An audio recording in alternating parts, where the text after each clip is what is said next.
Prime Minister Mark Carney is in France this morning, where he is meeting with French President Emmanuel Macron in a matter of minutes before heading to the UK to meet with Prime Minister Keir Starmer. Prime Minister Carney is there to talk security and economic ties. He'll also meet with King Charles in the UK before flying back to Nunavut to reaffirm Canada's Arctic sovereignty. A busy couple days. For more on this three-day trip, we are joined by Laurie Williams, a political analyst and professor at Mount Royal University. Good morning to you. Good morning, Lindsay. So what is Prime Minister Carney expected to discuss with leaders on this trip? I think primarily it'll be economic security, but to some degree it may take other forms of security that become the focus, and sort of reinforcing the alliance and talking strategy. So on the economic side, the primary concern, of course, is the tariffs coming out of the United States. And on military security, Canada's partnership in NATO, and of course, Russia's invasion of Ukraine and the ceasefire that's on the table there. We know we typically see a new Canadian Prime Minister make their first foreign trip to the U.S. Prime Minister Carney's not doing that. What message is this sending?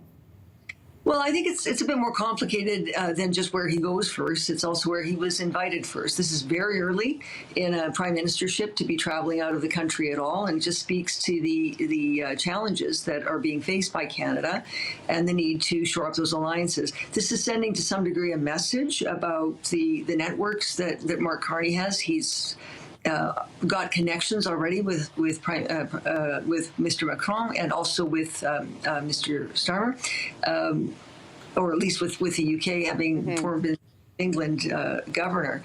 So I think this is about sort of showing his international presence and the fact, he was invited by them, hasn't been invited by the United States, anyone in the United States at this stage, or certainly by President Trump.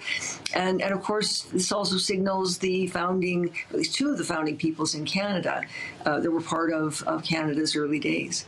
And Laurie, I think that's something important to note as well that you just mentioned, the fact that it's not really him going over there to introduce himself, right? He is very familiar and people are familiar with him over there.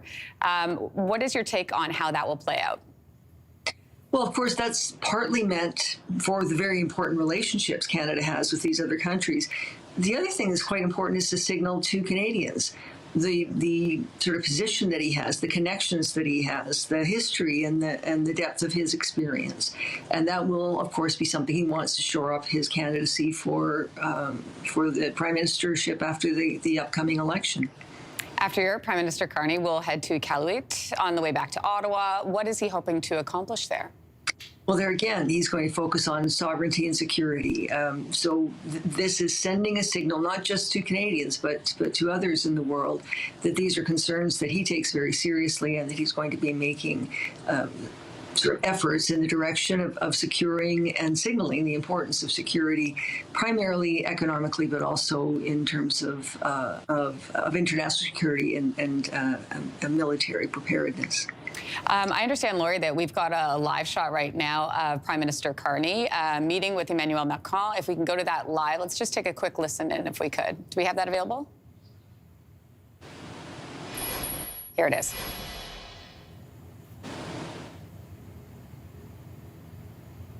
Permettez-moi sur une touche plus personnelle de vous souhaiter un très bon anniversaire avec un jour de retard, mais tout de même.